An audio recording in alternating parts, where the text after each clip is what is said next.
In the world of fishing, there's all this talk about leaders. As a beginner, or Novi for the sake of this channel, we want to talk about what leaders are, when, where, and why to use them. So stick around and find out, because we're starting right now.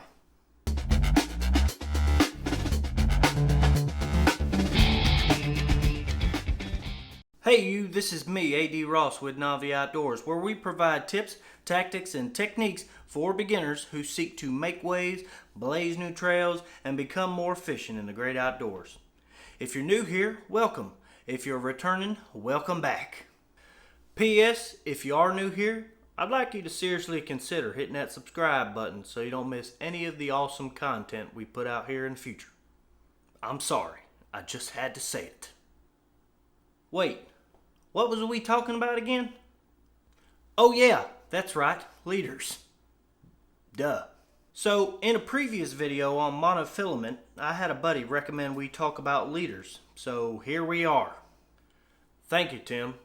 Y'all don't forget to check out the Mind King on Fishbrain.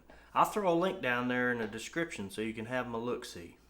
Now, what is a leader?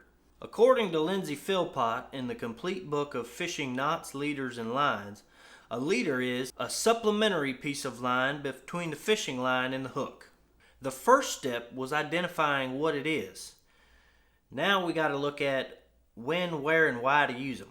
The main reason you'll use a leader is when you're running braid as your main line.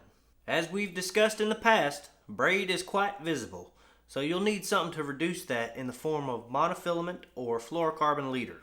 Another reason to use leaders is in the presence of cover.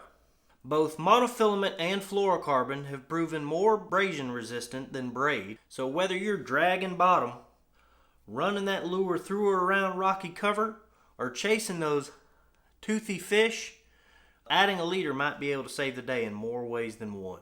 So I suppose it goes without saying that the reason why you would want to add a leader is a combination of when and where to use it. The first is to reduce the visibility of your line to provide a more natural presentation to your bait. Specifically, when the water of which you're fishing is clear or slightly stained. Additionally, to make said presentation more abrasion resistant to different types of cover, fishing methods and tactics, or when you're pursuing species that have a tendency to cut or fray lines. This is the part where I ask for your opinion. If you like the content depicted in this video, please go ahead and let us know by dropping that thumbs up.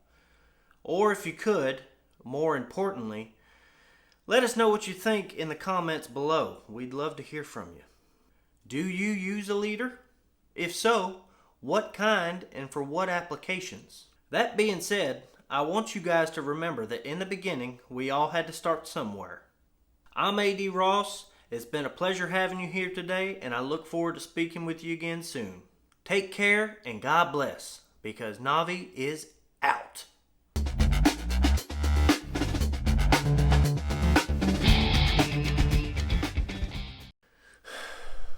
That was a good one.